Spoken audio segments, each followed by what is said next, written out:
বন্ধুরা অনেক অনেক ভালোবাসা দিয়ে শুরু করছি ছোট্ট একটা ব্লগ। এখন আমি যাচ্ছি বিয়ে বাড়িতে। দেখো আমি রেডি হচ্ছিলাম, সময় প্রায় 1টা বেজে গেছে। আমার ননদের বউ ভাতের অনুষ্ঠানে। যাই হোক, এমনি দেরি হয়ে গেছে। যাওয়ার সময় আসলে গাড়ির ওই ড্রাইভিং লাইসেন্সটা খুঁজে পাওয়া যাচ্ছিল না, যার জন্য আমাদের বের হতে একটু দেরি হয়ে গেল। আর এখান থেকে আমরা যেখানে যাব সেখানে অন্তত 30 কিলো যেতে হবে। যাই হোক, আমরা তখন বের হয়ে গেলাম তাড়াতাড়ি করে। ও তারাই দিচ্ছিল শেষের দিকে, তাড়াতাড়ি বের হও, চলে যাই। আমি বিয়েবাড়িতে চলে এসেছি। এবার আমার মাসি আবার কাকি শাশুড়ি গেটের কাছ থেকে আমাদেরকে নিয়ে গেল।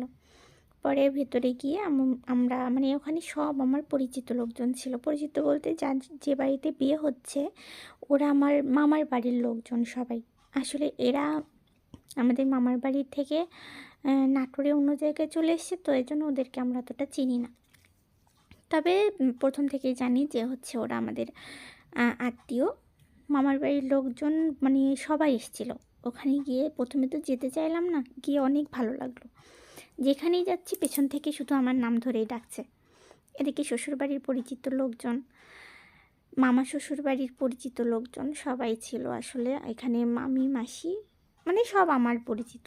খুব ভালো লাগলো। যাই হোক, ওখানে গিয়ে মূল কথা হচ্ছে বিয়ে বাড়িতে গিয়ে হয়েছে কি মানে চলে আসবো সবাই, মজা তো হলোই। খাওয়া দাওয়া নিয়ে একটু মানে ভেজাল হয়েছিল। আসলে মেয়ের বাড়িরও তো ছেলের বাড়ির আসলে দোষ নেই সেরকম। দেখো, এটা আমার দিদা মামার বাড়ি থেকে এসছে। মাসি দিদা, ওদের সঙ্গে সবার সঙ্গে দেখা হলো, একটু ভিডিও করে নিলাম ওদের সঙ্গে। তারপর বৌদিরা ছিল, বৌদি ছিল, দাদা ছিল, মামিরা ছিল, অনেকের সঙ্গে দেখা হলো।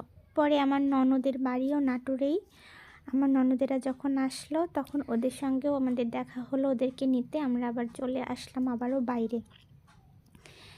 এদিকে তোমাদের মূল দেখার বিষয় কোনটা বলো তো?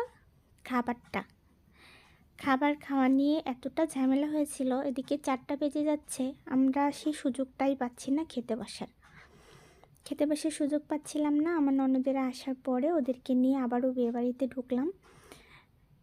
প্রথমে আমরা যখন ঢুকি তখন অনেক লোকজন ছিল, একের পর এক টেবিলে বসছে। আর যারা খাবে তারা ওদের খাওয়া শেষ না হতেই, এক বেসের খাওয়া শেষ না হতে ওরা পেছনে গিয়ে দাঁড়িয়ে আছে চেয়ারটা ধরে। আর যারা খাচ্ছে তাদের ঠিক করে তো খাওয়াই হচ্ছে না, এমন করলে কখনো খাওয়া হয়?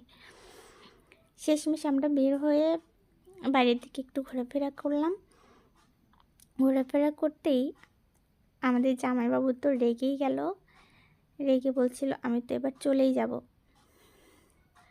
আসলে আমার নন্দাই এটা আসতে চায়নি, ওখানেই জন্য আমার ননদ বলল যে চলো যাই। আর এখানে কি হয়েছে, পাশে একটা মন্দির আছে, সবার একসঙ্গে বেড়াতে যাওয়ার কথা, কিন্তু সেই মন্দিরটাতে আমার ননদেরা ঘুরে আসছে। আর আমরা ওদের জন্য এই গেটের কাছেই দাঁড়িয়েছিলাম যে ওরা কখন আসবে তারপরে আমরা যাব। এখানে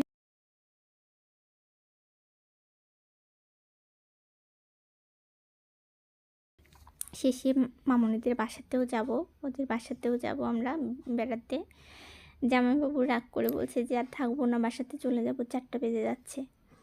দেখো কী অবস্থা। এদিকে টেবিলে আমরা আবার ভিতরে চলে গেলাম, গিয়ে ভিতরের অবস্থা দেখি, ওরে বাবা, 4টা বেজে গেছে তাও একটু বসার সুযোগ নেই। এদিকে মাসি টেবিল ধরার জন্য দাঁড়িয়ে আছে যে কোন টেবিলে জামাইদেরকে বসতে দেবে। শুধু মাসি নয়, এইদিকে আমার একটা দেবরও ছিল, ও আর একটা পাশে দাঁড়িয়ে আছে। পেছের থেকে এভাবে সবাই দাঁড়িয়ে যে কোন টেবিলে বসবে, সবাই দাঁড়িয়ে না থাকলে আসলে প্রত্যেকটা বেশি এরকম হয়েছে। এতই লোকজন মানে নিমন্ত্রিত ছিল, এতই মানুষজন খাওয়া দাওয়া করেছে, শেষমেশ আর কি আমরা বসতে বসেছি, কিন্তু যে টেবিলে বসেছি সেই টেবিলের মানুষটার খাওয়াই বোধহয় শেষ হয়নি, আর একটু হয়তো খেত। এদিকে আমার দেবরটা বসে আছে, মাসি ওকে পাঠিয়েছে চেয়ার ধরার জন্য। আর আমরা একটা টেবিল পেয়ে গেছি অলরেডি, কিন্তু যখন আমরা দাঁড়িয়েছিলাম তখনই এই যে দেখো আমি যেখানে বসেছি মেয়েটা খাওয়া শেষই করতে পারিনি, মিষ্টিটাও খেতে পারিনি। মানে বোঝাই যাচ্ছিল ওটা উঠবে না, কিন্তু কী আর করবে, উপায় নেই। পরে আমরা বসে পড়েছি।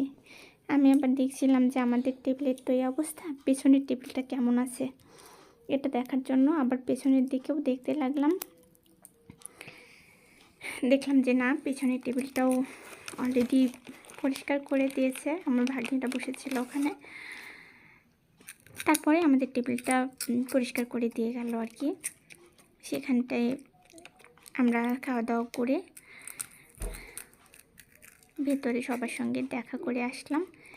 এসে আবার এখানে আমাদের মামা ছিল, ওই মামাদের বাসাতে গেলাম। সেখানে গিয়ে আমার মেয়ে তো আসতেই চাইছিল না।